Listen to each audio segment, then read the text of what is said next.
ఇరుకు మార్గంలో ఏదో రాసుంది. క్రమంగా మర్యాదగా నడుచుకోవడం, వాక్యాన్ని అనుసరించి జీవించడమా? ఇంకొకటి విశాల మార్గం. ఎంజాయ్ చేయొచ్చు, తినొచ్చు, త్రాగొచ్చు, ఇష్టం వచ్చినట్టు జీవించవచ్చు. నాకు ఇది మార్గం నచ్చింది. మనం క్రైస్తవులం కాబట్టి మన మార్గం ఇరుకు మార్గం. రా వెళ్దాం. అవునులే, కానీ ఇరుకు మార్గమా? నాకు ఇరుకంటేనే కష్టం. అదే విశాల మార్గం అయితే విశాలంగా బాగుంటుంది కదా. ఒక్క మాటలో చెప్పాలంటే 2 in 1 అంతే. అంటే నాకు తెలిసి క్రైస్తవ జీవితంలో 2 in 1 కుదరదు కదా, ఓన్లీ 1 కదా. నేను క్రైస్తవురాలినే. ఏమంటే అన్నీ చేస్తాను, భక్తి చేస్తాను.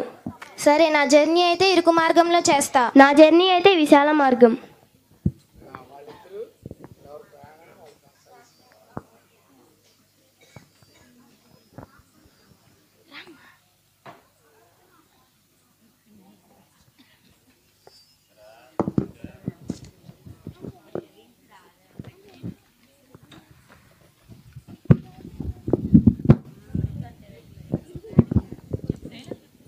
కొద్ది రోజుల తరువాత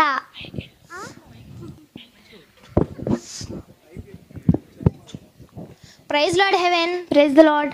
ఏంటి చాలా హ్యాపీగా వెళ్ళావు కదా, ఇంతకు నీ జర్నీ ఎలా ఉంది? నేను చాలా బిజీగా ఉన్నాను. చెప్పాలంటే నాకెన్నో ఆచారాలు పద్ధతులు ఉన్నాయి.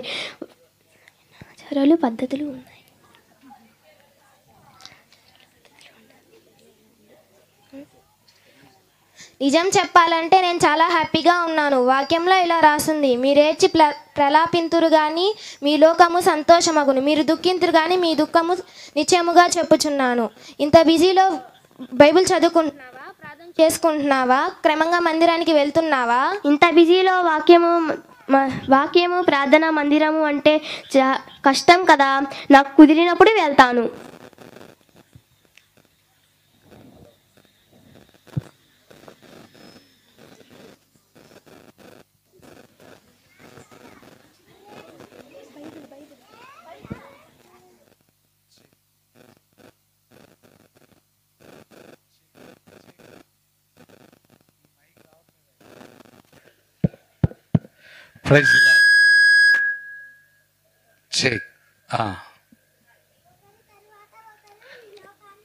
వెళతారు.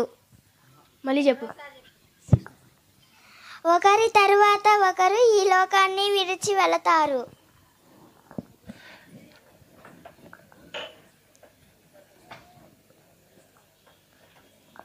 వాక్యం చదువుకుందాం.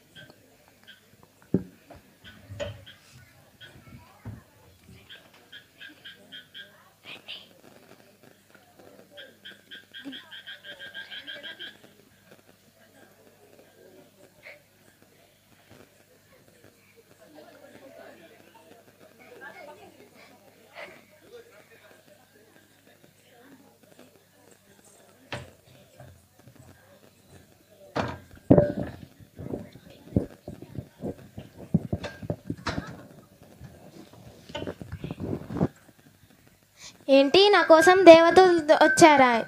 ఇన్నాళ్ళు చేసిన భక్తికి ప్రతిఫలం దొరికిందా? ఇన్నాళ్ళు నీవు చేసిన భక్తికి దేవునిలో నమ్మకంగా జీవించావు. ఇప్పుడు కనుక ఇప్పుడు నీకు ప్రతిఫలం దొరికింది.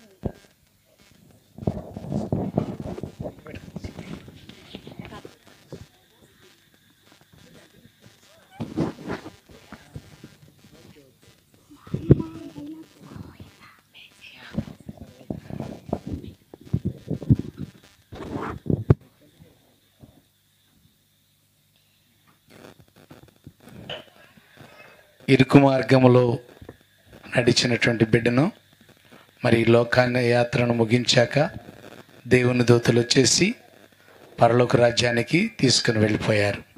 ఇప్పుడు విశాల మార్గంలో జీవించినటువంటి ఆ బిడ్డ సంగతిని మనం పరిశీలిద్దాం. చర్చిలో ఏదో ప్రార్థన జరుగుతున్నట్లుందే. నాకు కుదిరినప్పుడు వెళ్తాను. కాసేపు పడుకుందాం.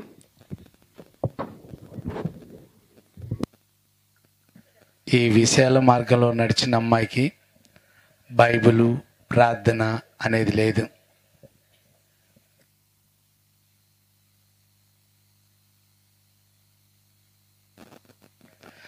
విశాల మార్గంలో నడిచిన అమ్మాయి ఈ లోకాన్ని విడిచింది. విడిచాక ఆ ఆత్మ కొరకు మరణదూతలు వచ్చారు.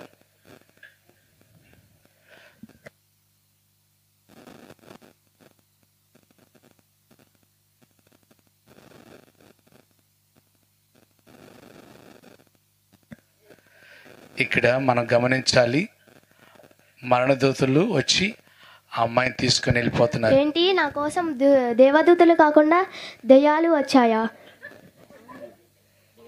వెళ్దాం పద నరకానికి. నువ్వు చేసిన తప్పుకి ఇంకా నరకమే.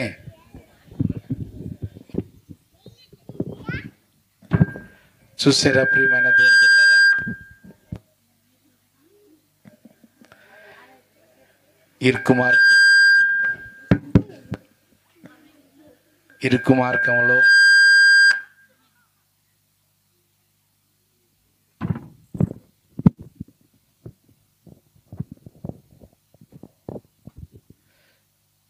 మార్గంలో నడిచినటువంటి ఆ బిడ్డ ఎలా ఉంది, అలాగే విశాల మార్గంలో ప్రార్థనా జీవితం లేకుండా తన ఇష్టాన్ని జీవించటం వల్ల ఆ యొక్క మరణదూతలు వచ్చారు. వారు వచ్చి నరకానికి తీసుకొని వెళ్ళిపోయారు. కనుక మన పరిస్థితులు కూడా ఇలాగే ఉంటాయి. మరి దేవునికి దగ్గరగా జీవించిన వారు పరలోకానికి, దేవునికి ఇష్టలుగా జీవించకపోతే నరకానికి వెళ్ళిపోతారని దేవుని యొక్క మాటల ద్వారా దేవుడు తెలియజేస్తున్నాడు.